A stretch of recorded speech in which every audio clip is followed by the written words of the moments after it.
Well, I was like, what happened? What did I do wrong? I terminate the No, Seppi did an experiment. Okay. So We love you, Sebi. Don't worry. don't worry, Seppi. We love you anyhow. Yeah, whatever you do, we love you. Yeah. Exactly. Yeah. So next tip. Next tip. Yeah. Next. Are you ready or? Well, I mean, okay. I'm not, but doesn't matter. We can do it together. It doesn't matter. It doesn't matter. I trust you. I trust you. I trust you. Okay. So, tip number 1. So, this is a guy in his 70s, 80s. I don't know. That's the clinical aspect. Yeah.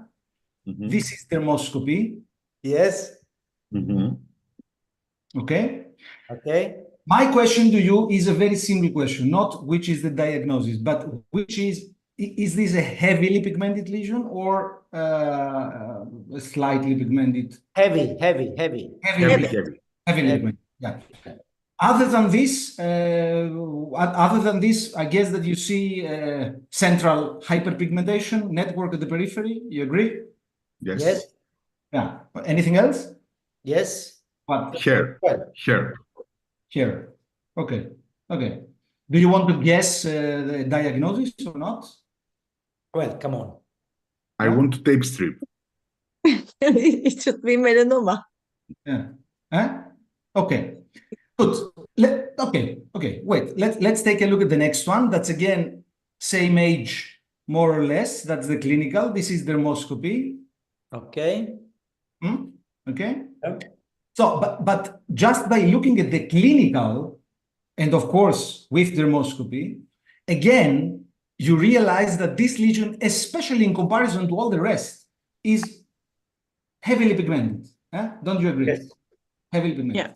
Other than this, dermatoscopically, in my view, there are some minimal signs of atypia. There are a few black dots, maybe irregularly distributed. It's not a terribly ugly lesion, but there is some minimal atypia, but definitely it's heavily pigmented. Next one, same age, again, heavily pigmented or not? Yes. Heavily pigmented, yes. Yeah. Signs of atypia? No. Yes. Well, mild. Yeah. Mild. Okay. But heavily pigmented once again. Okay, good. Next one, again, advanced stage, lentiginous skin. This is one of the lesions. Again, very black. Dermatoscopically, again, heavily pigmented. Okay, in this case, I would say it's also quite atypical from a dermatoscopic point of view. Next case, same age, same context. That's the clinical. This is dermoscopy. Look again, the intensity of pigmentation. What I'm trying to say with all these cases, I have a couple more, is that in elderly people, in my view, an additional thing that we probably should take into account is the intensity of pigmentation. And I say so because except of solar that might be sometimes very heavily pigmented, like ink spot lendigo, which is black. But except of solar lentigines, the other benign lesions, so nevi practically, even if they are present in this age group, I would not expect them to be any more heavily pigmented because the melanocytes of the nevus is not active at this age. So nevi, if they did not disappear, at least they will be not heavily pigmented, so light brown color. So this intensity of pigmentation is something that we have overlooked, I would say, and it might be an additional clue to diagnose melanoma. Yeah. So maybe we can ask our people connected to help us for the quote of the day based on the fact that, I don't know, in old age, look for pigment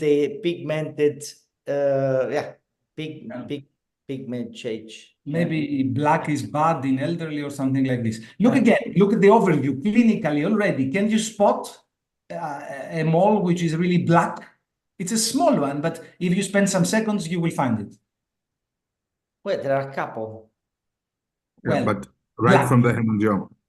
Black, yeah, this one, look. Mm-hmm. Yeah? Really black. So of course it could be a solar lendigo, but if not, or a seborrheic keratosis. Yeah? But if not, then this is very suspicious. Look from the close-up, it's a tiny mole, and look very close to it, two nevi. Look the nevi. Look how the nevi are. Yeah? And dermoscopy. Yeah. Yeah. Okay? Yeah? The nevi, the upper one is a melanoma, heavily pigmented. Of course, not yet atypical, but heavily pigmented. And look at the nevi that are much less pigmented as compared to the melanoma. Okay? Yeah. And my last panel of 4 cases, I will show them to you quickly and then all together. 3, and that's the 4th one. You see them now all together. And that's dermoscopy. So in this case, they are all atypical. But if I ask you to spot the one melanoma, do you know which it is? Bottom left. Upper right. No? Don't trust Bottom my... right. You have to trust... You have to trust your rule, so bottom right. Bottom right. Bottom right. Bottom right. Bottom right. Yeah, the black one. Yeah. So, of course, this might be the evolution of something that we know. We know that in early melanoma, the initial sign are these small microblotches or irregular hyperpigmented areas. And then when they become a little bit larger, they form something like a blotch. You see here a blotch. And then when they become even larger, then the entire lesion becomes black. Like here. Of course, this is the differential diagnosis for black lesions. That's an ink spot lentigo. So when we have hyperpigmented lesions in elderly, these are, in my view, are 2 possibilities, either a very darkly pigmented solar lendigo or seborrheic keratosis. If not, then it's suspicious for melanoma. Okay. So that was the clue number 1, but I have more. Should I continue? Of course. Yes, by all means. Go, please. We have time.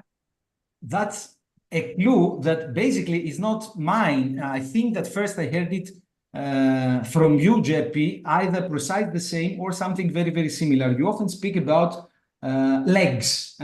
No, you mention it when you try to say a scenario in which location becomes important. And you give it as an example, legs. In legs, we have to be much more careful with lesions that dermatoscopically might not look very ugly, but just the fact that they are located on the legs, and especially in women, is enough to make us be careful or even excise them just because of the location. And that's I will just show you 3 melanomas on the legs. All of them are practically structureless. There is almost nothing than intense pigmentation. That's the first one. That's the second one. Look again. Do you see any structures, any melanoma-specific criteria? I don't think so. Yeah? Nothing. And that's the third one. Again, mainly structureless. Okay, here maybe at the periphery there are a few pseudopods or streaks in the right part. So on the legs, melanoma, early melanoma, of course, is often structureless, homogeneous structureless, and we should not expect too much of atypia to diagnose melanoma on the legs of women. That's the second clue. Do you agree? Yeah. Yes, absolutely. Wonderful. But is this published? I don't think so. No. No. Okay. Wonderful. Clue number 3. Clue number 3. We spoke about it during the episodes. We saw a few cases. I will show you a panel of photographs. While I change the photographs, you will tell me the diagnosis. It's the same for all the lesions. Yeah, but I know them, so I cannot. No, well, you don't know some of them. They're all Yeah, DX, but aren't they? since I know, since the diagnosis is only one, Yeah. Yeah. And you remember last week or the week before, we had also a case sent by Penelope, by Pascal, a Yeah. very similar dermatofibromas. So don't you think that in all these dermatofibromas we see shiny white lines, of course, but not only we see white shiny lines, but they are too many. Huh? yes, So, I mean, I cannot recall in a melanoma this kind of distribution of white shiny lines all over the lesion. So many white shiny lines covering almost the entire lesion.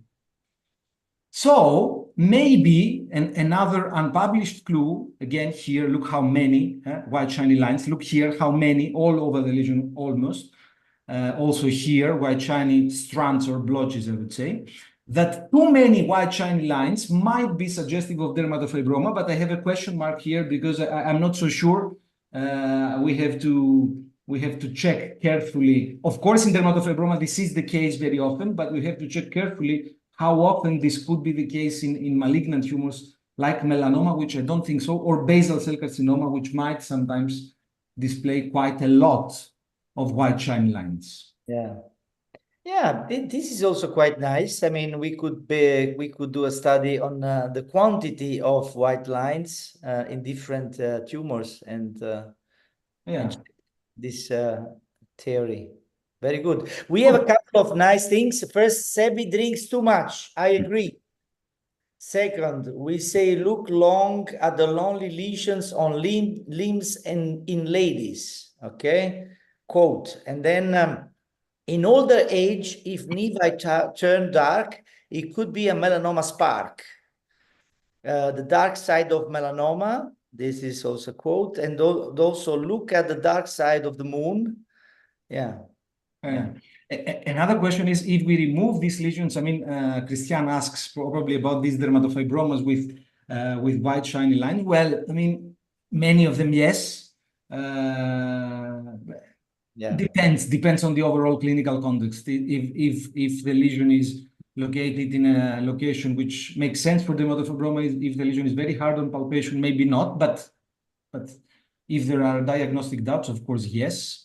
This is also nice. Don't turn your back to black. Yeah. Nice. Okay. Should I continue, by the way, or Absolutely. Do you have more? Of course, I have as many as you like. 20 papers in the making by Emilius Vallas. For the next clue, I am quite sure. And again, we discussed about it several times. I think this is quite mature to say. So this is the clinical, this is dermoscopy. Can you guess the diagnosis? Or which is your main differential diagnosis? BCC, which are the main? BCC. BCC. Too much BCC. BCC is the one possibility. Low differentiation squamous. Perfect, I agree. The second option would be poorly differentiated squamous cell carcinoma. But usually vessels are more apparent in lower differentiation. In poorly differentiated squamous cell. Okay, very good. So BCC. If I ask you concerning the subtype, could you Iris. Infiltrative or basosquamous? Infiltrative. So I think it's very probably true that large ulceration is strongly suggestive of infiltrative basal cell carcinoma. Just look at a few more examples. That's a BCC located on the leg. Look again at a huge ulceration. Almost the entire area is ulcerated. But look also at the panel of these 6 photographs. These are lesions that are predominated by ulceration. The ulceration covers almost the entire lesion. If you prefer more lesions, look at this panel of 20 infiltrative basal cell carcinomas. I think that by looking at them, the first conclusion immediately is that ulceration predominates. So I think that large ulceration is strongly suggestive of infiltrative basal cell carcinoma. Agree. Which is similar to the next one. The next one is not precisely unpublished. There was a mention in one paper or maybe more. And again, we discussed it during the episodes of Happy Hour. I remember we discussed it also with Nisa. So BCC, do you agree? Yeah. Yes. Subtype? Micronodular. Micronodular. Micronodular. Very good. Why? Because of the small blue and brown clots that we see. Exactly. Another example, again, look at Micronodular. tiny, Micronodular. but small blue and some brown globules. One more, look, that's a BCC. Look at the upper part, how small these blue and brown globules are. One more, look, nice, very small brown globules. And this is the case that Nisa sent me. Again, similar, very, very similar pattern, tiny, blue mainly, and also some brown globules here. So small brown and blue globules might suggest micronodular basal cell carcinoma. And this brings me to the last one, which is again related to BCC. So, I mean, how would you call the features that you see here? Beautiful. Beautiful. Spoke wheel. Okay, spoke wheel. Okay, here would you say again spoke wheel or leaf-like? Yeah. Yeah. Okay. Here you would say again spoke wheel or leaf-like? Yeah. Yes? Yes. Yeah. Really? Yes. Yeah. A little bit. Okay, good. Here you would say again spoke wheel or leaf-like? No. No. But do you agree that this is a BCC? Yes. Yes. Okay. So of course, when we say spoke wheel and leaf-like, we usually search to show an image like this one, which is so nice, beautiful, perfect. The truth is that usually this pigmentation that appears in superficial BCC, in most cases, at least at the beginning, does not yet have the perfect form of spoke wheel or leaf-like. And it looks like this. So look, more examples. This is a BCC, I'm sure, but in reality, these tiny spots of brown and blue pigmentation are not spoke wheel areas, are not leaf-like areas. How should we call it?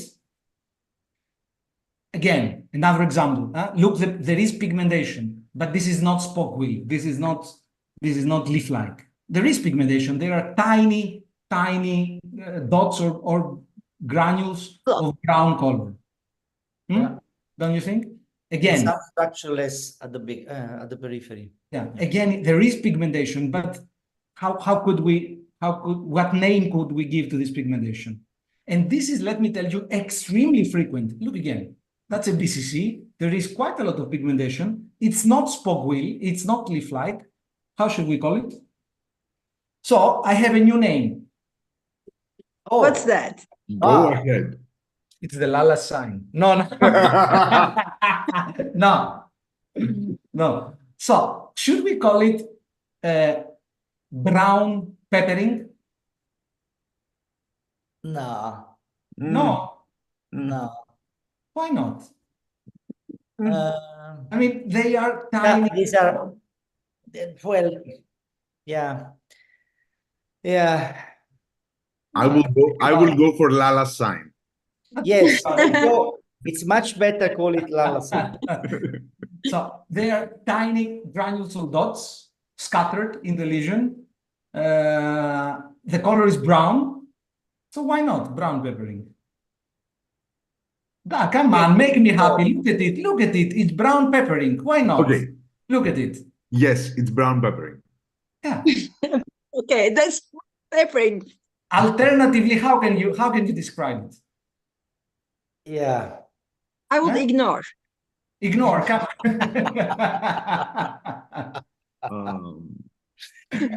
Alternatively, you have to say tiny brown granules. Well, but you know what is catching my eye and why I suppose that this is a BCC, because I see islands of a very tiny pigmentation, but they are islands. Islands. They are not connected to a central let's say, body. Yeah. The scattered distribution that we say, the Pollock sign. We had a very good suggestion. Chocolate crumbs. Chocolate crumbs. Yeah. Crumbs. Chocolate crumbs. Yeah. Again, here, look, of course, in the upper part, no, but in the lower part, this is, in my view, like peppering, but brown color. Not gray. That's the... Anyhow, brown peppering in BCC was my suggestion, but you didn't like it, so you didn't make me happy, but I still love you. I still love you. And we adore you. Of course, the name doesn't matter so much, but the clue is, I think, there. No, okay. So the point is, since we don't have a good name, Costantino will be in charge to publish this and give credit to Emilio as a Lala sign. Exactly. So Lala sign. That's the thing, because he cannot publish it himself. But now we can publish it, the three of us, and saying it's the Lala sign. Another nice suggestion by Christian is leaf before growing. Before growing. Stracciatella. Stracciatella. Stracciatella is very nice. Yeah, Dennis Stracciatella, of course. Dennis is from Italy. Yeah.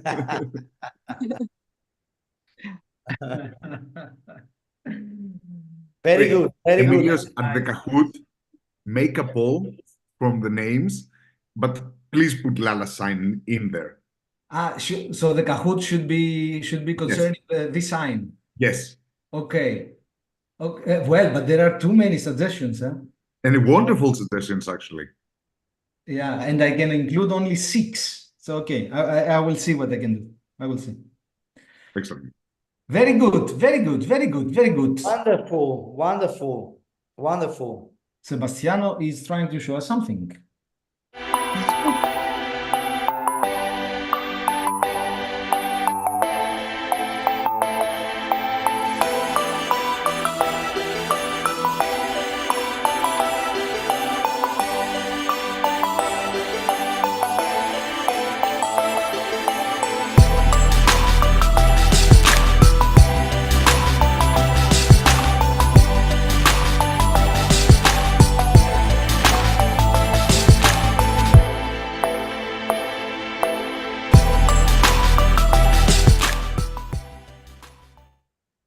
Eccolo, eccolo.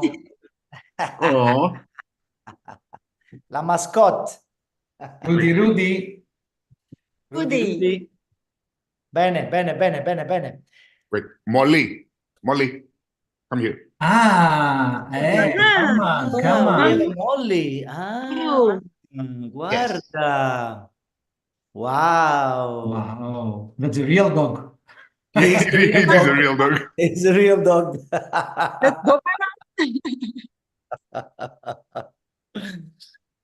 Okay, Nisa. Yeah. Okay. Nisa, I guess that one of your clues will be the one I expect, or not? Yeah, for sure. Yes. And the first one, so I showed these cases previously, and I asked you which one is the basal cell carcinoma, which one is the melanoma. And during my question, no one could get it because it's really very impossible. But now I remember erythema. Yeah. Yeah. This is still the right. Yeah. So here, the first one is the melanoma. The second one is the basal cell carcinoma.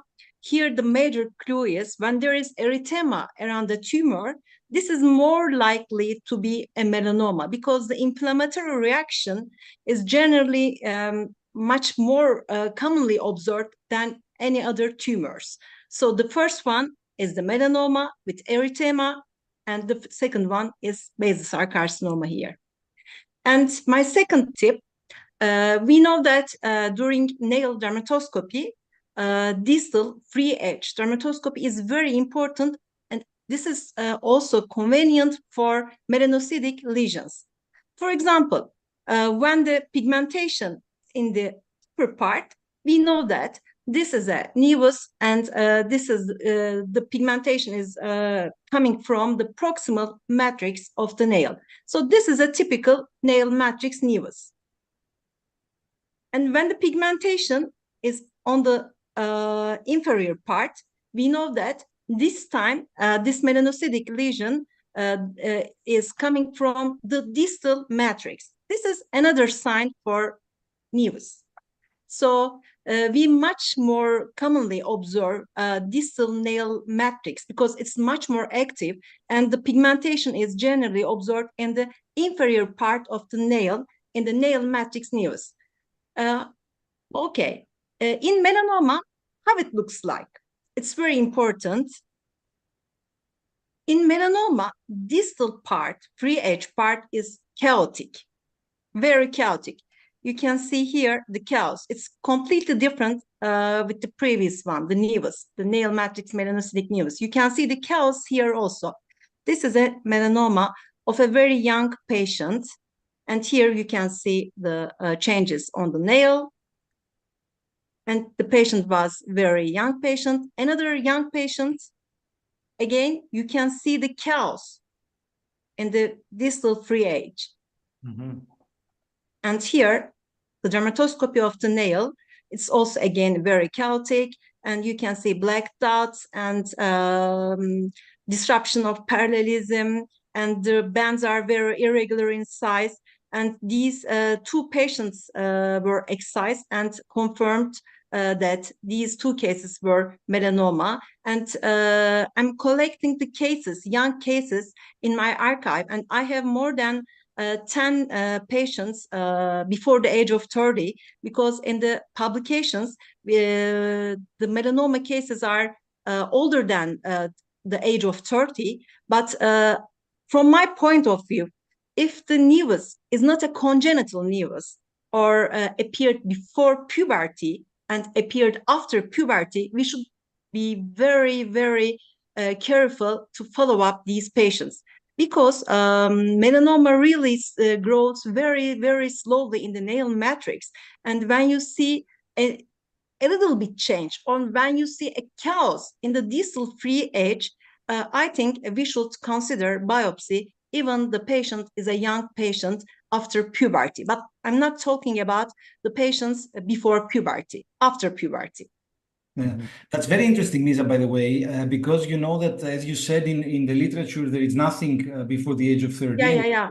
Not only in the literature, but also in the large databases of the largest centers, like in Lyon or in other very large centers. Also, in my experience, I know also in Jeppy's experience, we've never saw a melanoma in the age of 15, 20, 25, and so on. So that might be either related to the different skin type, or unless it's an issue of histopathologic diagnosis, you know how a pathologist calls a lesion. Yeah.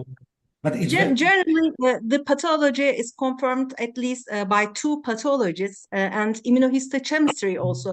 We perform immunohistochemistry in all these cases, and PRAME is always positive in these cases. And so they are really melanoma cases. There is not an overdiagnosis here, and really we should be very careful after the age of puberty, I think, because during follow-up, you can also observe the change in these patients. But from my point of view, when there is chaos in the distal free edge, really it's a very important sign for melanoma. Christian is asking if you could show again the picture of the nevus. Yeah. See, there is no chaos here. Yeah. And no chaos. Yeah. And let's go to melanoma cases. You see the chaos. It's very chaotic. And here, again, very chaotic. Yeah. Yeah. And also, dermatoscopy is also very chaotic here. Yeah. You see the pageant spreads here. Definitely, the dermatoscopy is suspicious. The age is the interesting. Yeah. And now this is actually a clinical diagnosis, because the patient is a young patient. History is 2 years, skin type 3 to 4, and it wasn't painful, and it was very firm on palpation. So what's your diagnosis here at this age, at young age. What do you think about Konstantinos? What can be this? A cyst or something? Yeah, the patient is very young. She is 9 years old and history 2 years. It's a very firm and infiltrated lesion. It's located on the arm, upper arm. Well, pilomatricoma could be an option, but I mean, it's not wide enough. Yeah.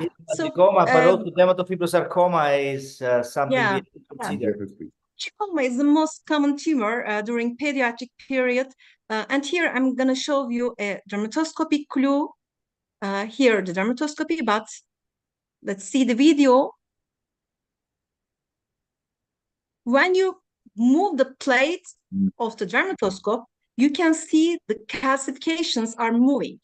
This is a very good clue for pilomatricoma. You can see these calcifications, and they're also moving in pilomatricoma, and it's really very specific diagnosis for pilomatricoma. For example, this is another young patient. It's a very huge, giant pilomatricoma. Dermatoscopy, and let's go to video. Again, we will see these calcifications in the bottom. You see? Nice. The calcifications. So this is also a very good clue for the diagnosis of pilomatricoma.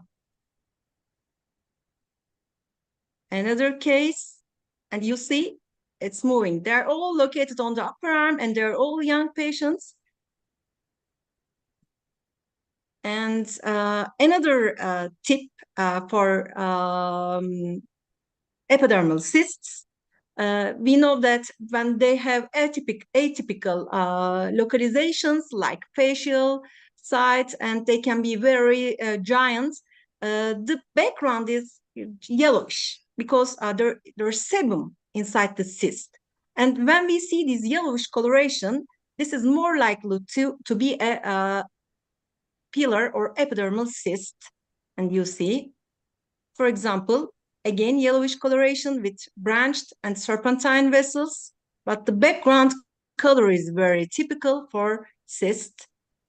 For example, this is an unusual localization for epidermal cyst. This is on the anterior shin, but again, we have the yellow coloration of the cyst. It was looking like a dermatofibroma. I was almost sure that it will result as a dermatofibroma, but before I knew this sign, but whenever I press over the with my plate of my dermatoscope, this yellowish coloration is very typical for epidermal cysts, which can be a great mimicker. For example, there are two cases. They are both located on the lower leg. And can you guess which one is dermatofibroma and which one is epidermal cyst? The bottom one is epidermal cyst. Bottom left. Bottom left, yeah. Bottom left is epidermal cyst because we have the yellow coloration, and bottom right is dermatofibroma. We have white structureless background, no yellowish color here. So color really helps us. And the last week, I think I showed these cases. As Emilio said, that dermatofibroma has very delicate and sometimes orthogonal white lines as observed here. But again, when we press over the surface, the background turns to whitish color because fibrosis is vertical and horizontal axis, and we can have a completely white structureless background if we press over the surface very strongly. All these white lines disappear in dermatofibroma. But in melanoma, this is a case of melanoma. This is the maximum pressure that I gave through the lesion, over the lesion. And you see, again, we see these whitish lines. They don't disappear. But in dermatofibroma, these white lines generally disappear, and we just observe white structureless background. But in melanoma, always white lines are very prominent after pressure. Here you can compare. The left one is melanoma, the right one is the dermatofibroma. Wonderful. And Emilio showed the cases, but I would like to mention the similarities between micronodular basal cell carcinoma and trichoblastoma and trichoepithelioma. they are really, really very mimicker cases. For example, I would like to ask to you, what is this? Is this a basal cell carcinoma or trichoblastoma? What do you think about it? We have red globules, we have brown dots, clots that we observed in micronodular basal cell carcinoma. It looks Here, like what's your basal to me. diagnosis? BCC because of the eruption.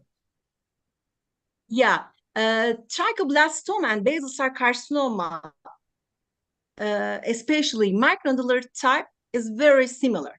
We can only differentiate it by the age of the patient. This patient was 24 years old female, and this lesion was there for more than 10 years. For sure, we made a biopsy, and histopathology confirmed that this is a trichoblastoma. Really a very, very, very mimicker of micronodular basal cell carcinoma. This is non-polarized mode. We see these classifications in non-polarized mode, and this is it's very unusual that a trichoblastoma is working is growing so much, because usually it's since it's benign, it doesn't grow so. Why don't we officially rename trichoblastoma into benign basal cell carcinoma? This is the 405 nanometer. For example, Emilios showed this case. This is micronodular basal cell carcinoma. So I skipped this one. And what's your diagnosis here? Micronodular BCC or trichoblastoma? What do you think about it? It's like a game. I mean, you can just 50-50 probabilities. You choose one and you have very similar, right? So this is another trichoblastoma. We have again black dots, clots, and May globules. And this is another young patient. And you see these May globules, intradermal calcifications with branched serpentine vessels. And this is non-polarized mode. And this is 405 nanometer. We still observe these calcifications. And this is the last case of trichoblastoma. Again, we have a lot of May globules, non-polarized mode, and 405 nanometer. Again, this was a case of trichoblastoma. Actually, Nisa, I think you should publish this, because when we publish the May globules, like we used it as a differentiation for high-risk BCC, so go with wide margins either way. But you just showed so many good mimickers in trichoblastoma. So, but guys, why don't we put together all these tips, and Nisa and Constantino will take care to publish it into our beautiful journal. But we have to find names for all these clues. There is a question: what's the dermoscopy difference between BCC and trichoblastoma? But precisely that's the point, that there is no difference. Maybe no difference. Many trichoblastomas have more a little bit more white younger clots, patients. But this is definitely not enough to discriminate them. So dermatoscopically there is no difference. And also histopathologically, they are very, very, very, very similar. Very similar. Yeah. Fantastic. Okay, very good, very good. Konstantinos, are you ready? Absolutely. So I don't think that my tips are unpublished, but they're mainly tips that help me in my everyday practice. That's why. So I gather more the tips and tricks that I use in everyday practice that are kind of practice changing, you know. It's like it helps you in the everyday role of patients. So, well, one, let me share my screen.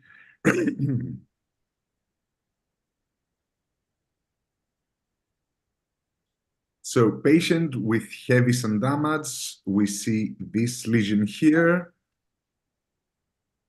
and this is polarized dermoscopy, okay? Yes, of course, you can already guess what it is. Jeppy? AK. Konstantinos, why don't you put your presentation in a regular presentation? Pardon me? Yes. Okay, now it's good. Okay. Now it's okay. However, look how better it looks with non-polarized light. So One tip is always use non-polarized for AKs because you actually see the scales popping up to your eye. So as a differentiating clue, look here with polarized and how better you can tell it apart. Also the white and white follicles along with the scales, like the scales literally pop up to your eye while you examine with non-polarized light. So when you have doubt for a pigmented lesion in the face, using non-polarized light will help you very, very much. So this is one. And let's go with the actual presentation. This just popped to my mind as we were discussing. So here's an elderly gentleman. You can see two lesions, one next to the other. And this is dermoscopy. Any ideas what this is? Remove the crust. Crust. Exactly. So most likely this is published, but always remove the crust. Well, I'm not sure if this is published. I'm not sure at all. Okay, wonderful. Diagnosis now? Yeah, BCC. No, melanoma. Melanoma. Melanoma. Melanoma. 9 millimeter thick melanoma. But you know what? Oh, You know what? Not only we can publish it, but we can also do a very short pilot study. I mean, it's not difficult if you just show to anybody images of lesions with a crust and ask for diagnosis and confidence, and then the lesions without the crust. I think that immediately there will be a huge difference in Absolutely. even in 10 lesions. If you do it immediately, you will have a huge difference. Yeah. I absolutely. But this is, I mean, it's like, you know, of course, it's a very simple study, but it's more or less like a study, let's say, to demonstrate that if you don't open your parachute jumping from an airplane, you will die. You have higher chances to die. Like so if you nice. fall from the 5th floor, you have more chances to die than if you fall from the 1st. Excellent. So here's an elderly person with some damage. We're talking about this lesion and this dermoscopy. Diagnosis? Subcare? Melanoma? Subcare or melanoma? Excellent. Of course, we use non-polarized light. Subcare.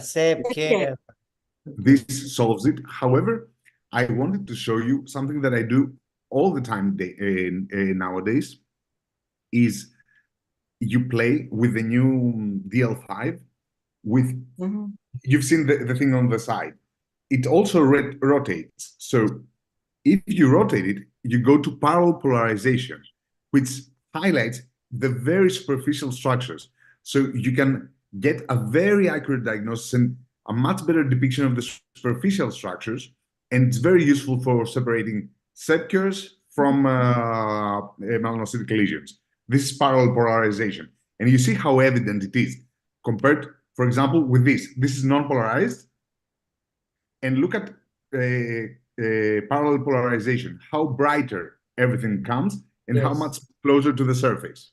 Wonderful. This is a great example, and really this is a very important tip, very important. But another point here is that of course this is published and we often repeat it, but this gives me the opportunity to say it. If you go to the polarized, so when you showed it, I said instinctively subcare, although it's not an easy one. And if I ask myself why did I instinctively say subcare, although it's not easy, I think that the guiding sign, at least for me, for subcare, the most important thing of all is the margin. Yes, always. I absolutely agree, Emilius. Absolutely. Like, look here, how abruptly it cuts, like, especially here. It's like, and there are very thick curved lines at the bottom. Thick curved lines at the bottom right. Also. So we showed this. This is definitely published, but I just want to remind you that 5 of you is a great treatment for Bowen's disease. So this is a patient that already has metastatic squamous cell carcinoma. I actually saw the metastasis on the previous episode, I think, or 2 episodes before. However, so he presented with, I don't know, you can see how many dermoscopic images I have taken on his scalp. Maybe at least 10 Bowen's disease. And this is the clearance, you can see. So this is May 8th. This is May 29th, when he was still doing the treatment, and you can see the inflammation. But this is like 7 months after, and the patient has cleared completely, which is so impressive. So here's in the midst of inflammation. Of course, like it inflames a lot. But look at here, like he has completely cleared. And compare, so this one we excised, and all the rest we did with 5FU. Look at the cosmetic outcome. It's great. It's amazing. Yeah. Rejuvenation. Yeah. And I followed him every 2 weeks, so you can see the course of reaction to, like, maybe this was a well-differentiated SCC or an AK like 3rd grade. It became pigmented. You see here? Yeah. And then entirely disappeared. However, this is 4 months after, there was some reappearance. But I think that the course is very interesting. From non-pigmented to pigmented, and then entirely disappearing. So, May I ask you a question that falls in the category of scientific self-satisfaction, to be polite? Masturbation, yes. Why did you say Bowen's? I mean, what's the difference, especially on the scalp, what's the difference between Bowen's and actinic keratosis grade 3, let's say, or in situ squamous cell carcinoma, especially on the face and scalp? It's the same thing. I just, it's like when we publish your sign, I will always call it the Lala sign. You know, it's like I like nomenclature. So another. Say. So go ahead. You know that there is again in the category of scientific self-satisfaction. You know the theory that Iris speaks about often in the last years about Bowen and actinic keratosis. So she says that Bowen is never developing on sun-damaged skin with as multiple lesions. It's always developing on sun-protected areas as a solitary lesion, while actinic keratosis is the opposite. And this is a sign that Bowen's might be, in fact, not related to sun damage, but probably to a virus or something else, maybe HPV, who knows. And the same also for keratoacanthoma versus squamous cell carcinoma, that keratoacanthoma, again, develops on sun-protected areas. So it could be that Bowen's and keratoacanthoma are viral, while the AK and the real squamous cell carcinoma is sun-induced. That's the theory. That's excellent, because I had a patient yesterday with a solitary lesion on the thigh, which like it was Bowen's, and they were asking me like, why did we develop it here when we get no sun damage here? And I was like, I wish I could explain to you. I don't know. Arsenic, maybe. Arsenic exposure. Farid says that AK could go SCC without Bowenoid AK phase. Of course, yes. I don't know precisely what you mean Bowenoid AK phase. If you mean AK grade 3, so without atypia involving the entire epidermis, yes, it's true that just an AK grade 1 with atypia involving only the lower part of the epidermis, it can directly evolve invasive SCC. That's absolutely true. Yeah. Absolutely.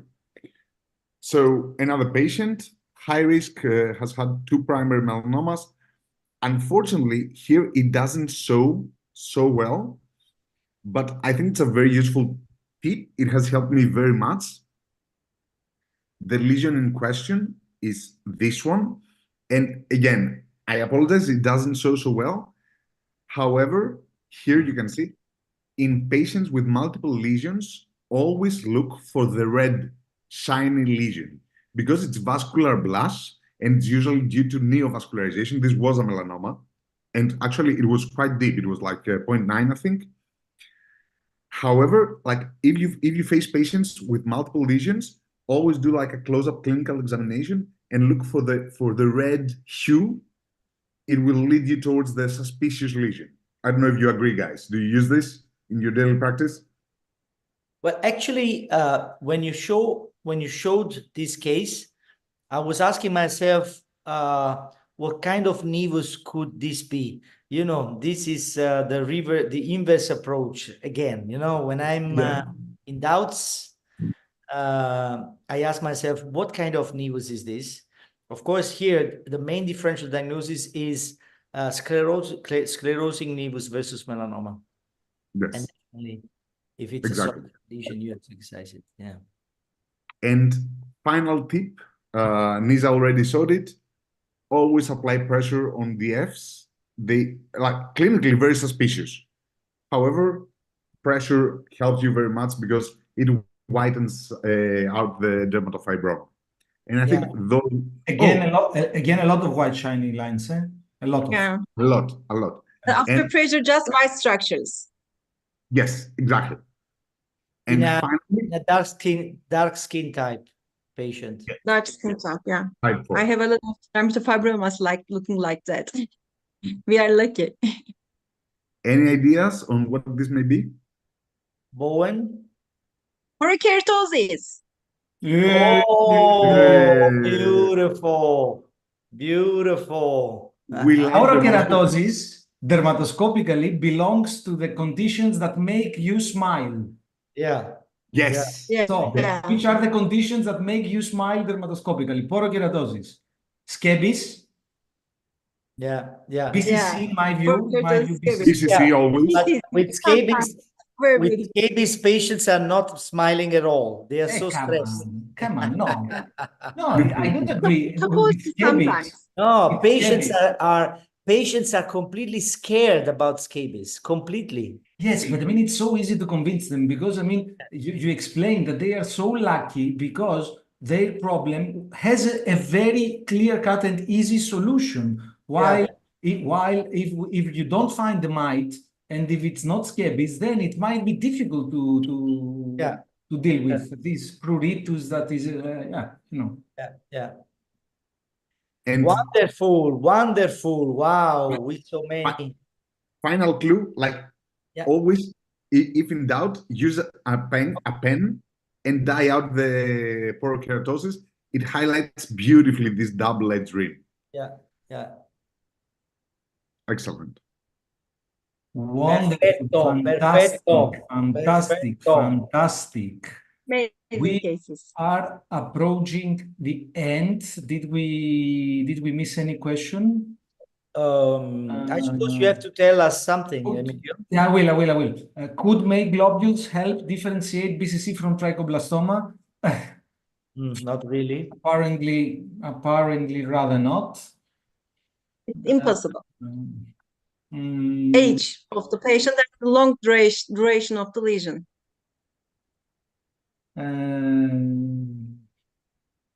Can you please suggest what to look out for seborrheic keratosis like melanomas? Well, Gemma wrote not a quote, but a poem. In older folk with a darker lesion, if seborrheic keratosis or ink spot lentigo is not the reason, think about the dark pigment. Think about the darker pigment. Could this lesion be malignant? It's beautiful. Thank you, Gemma. Wow. Thank you, Gemma. Okay, wonderful, fantastic, guys. Very good. Perfect. So, yes, I do have to tell you something. For all the season, we have been discussing about the fantastic armamentarium that Canfield offered to us. And on this occasion, we want to thank once again all our sponsors and at this particular occasion, Canfield for the support. So that's the last time for this season that I remind you this wonderful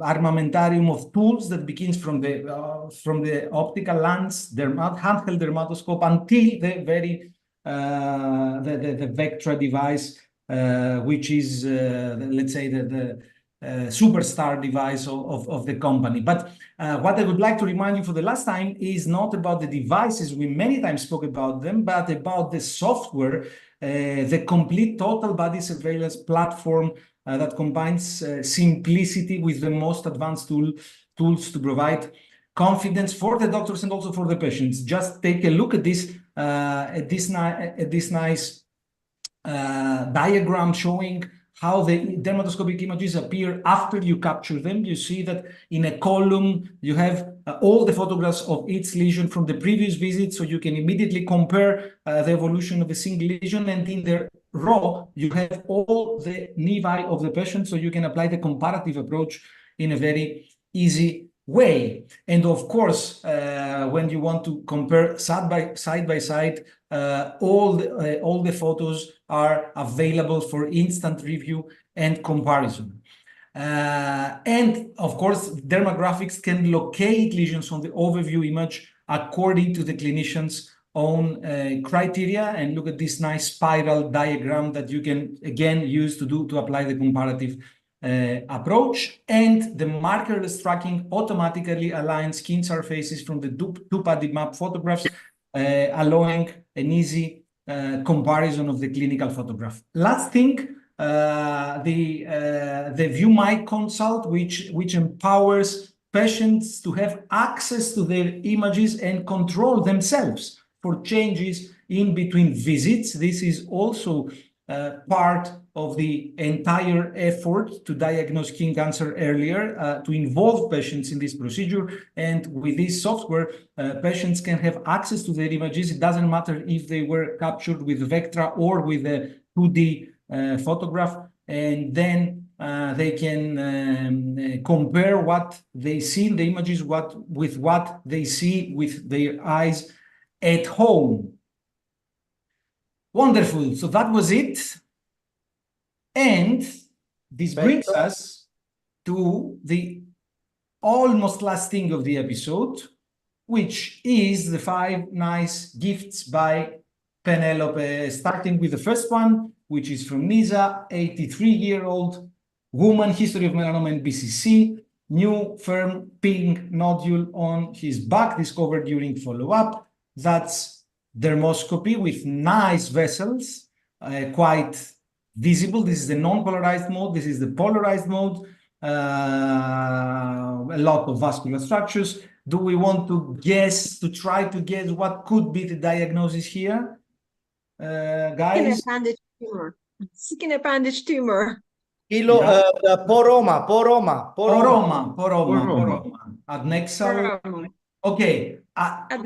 I will not move on until you find the correct diagnosis. It's benign, so try. You will find it. Come on. Neurofibroma, but neurofibroma doesn't have vasculature.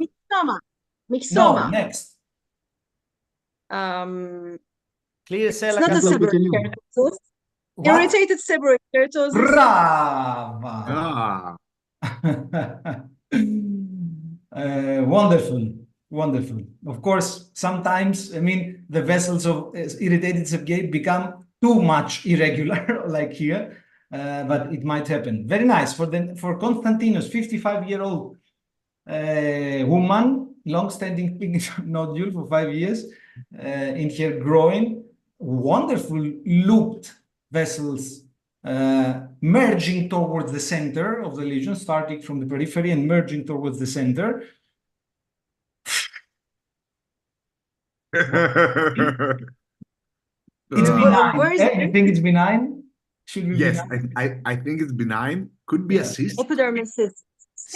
Epidermal cyst. Yeah, cyst. Why not? Epidermal cyst. Yes.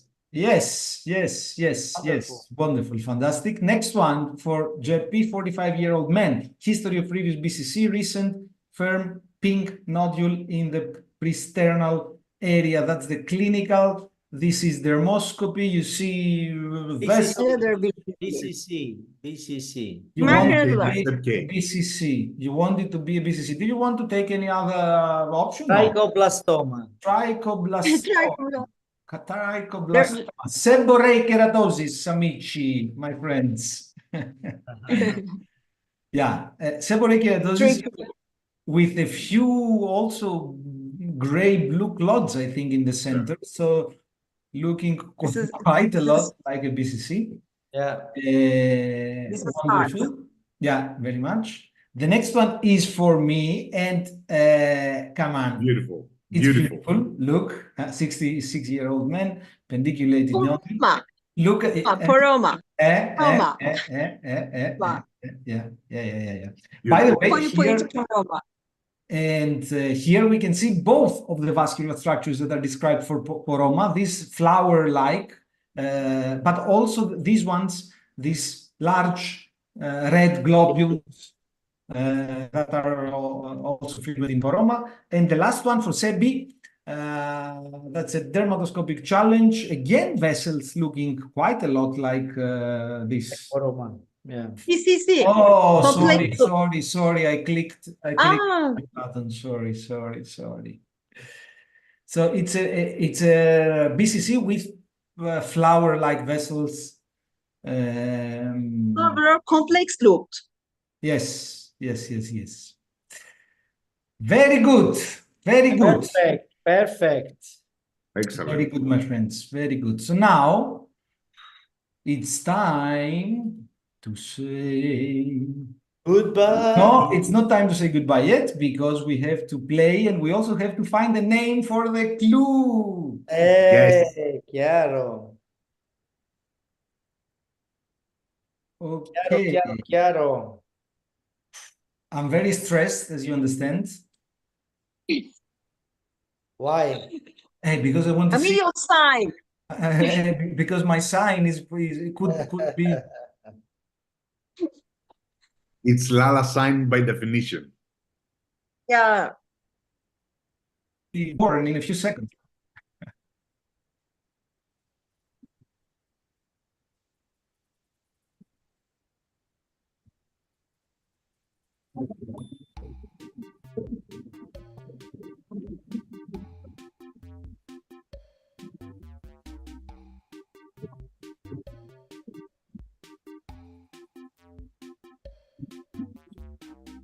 By the way, I just sent a really nice publication regarding what we were discussing before, 5FU for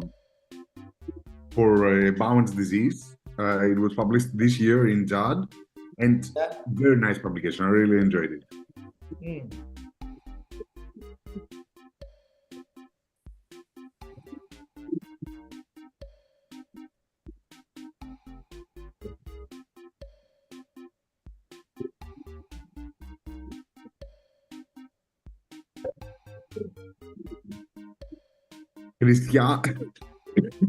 Christian asked the question if we think that trichoblastoma have milia pseudocysts or make globules.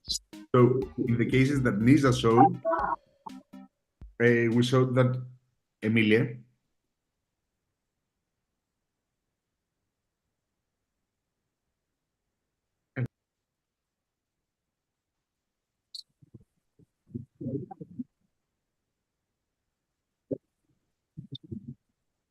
So I'm on the phone with Emilios, and his computer is stuck, but he cannot go out because the Kahoot will drop off.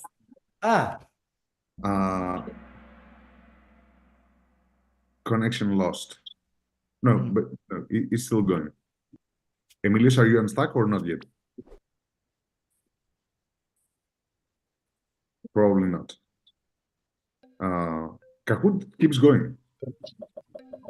Yes. So how should we call the scalar granules of superficial disease? It works. It does work. But I'm not sure that Emilios is Lalas. Yes, Lalas. Stracciatella. Lala sign. Come on.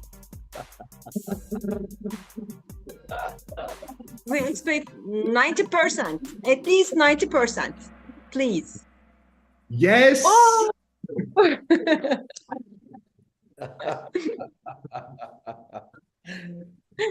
Ben, clear winner, Clear. clear cut.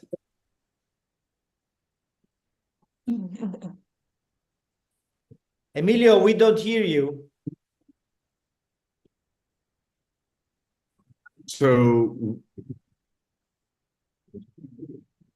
έλα μου, τα λέω εγώ. Ναι, so we have an elderly female with a lesion that looks very much like a very common diagnosis. Yeah. And this is dermoscopy. Excellent. So Emilio showed the sign earlier. And let's see if people were paying attention. So it is a BC, an SCC, a melanoma, or an irritated circuit. This is a very brand new way to conduct the happy hour, huh? Absolutely.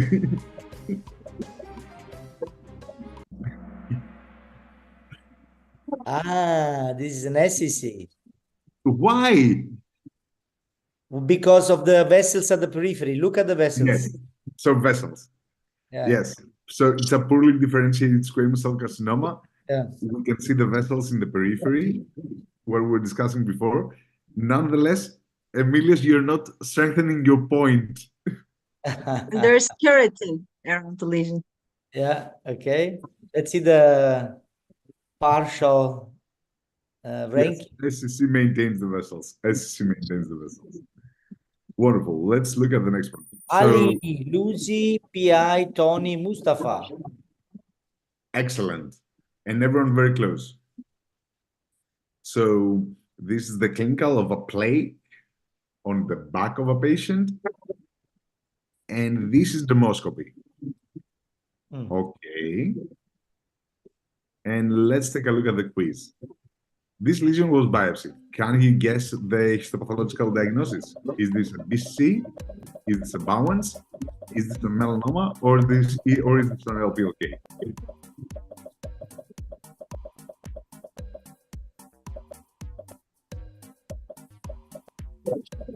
Η κάμερα σου φαίνεται, αλλά δεν ακούγεις καθόλου.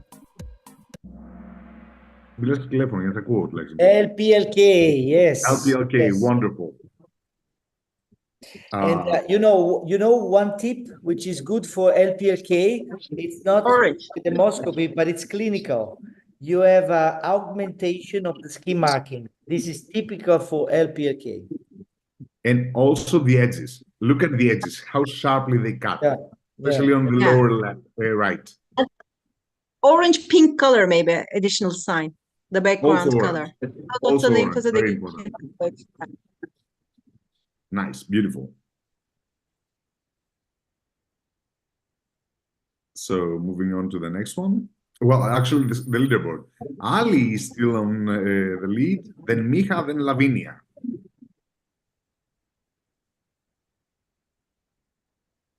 Okay, so we have now a panel of 4 lesions. Clinically pretty similar. Let's see the dermoscopy. Excellent. It gets a little bit fuzzy, but I think that we get the gist. It's a bit blurry. Yeah. How many BCCs are there? 0, 1, 2, 3, or 4? I know what I would answer.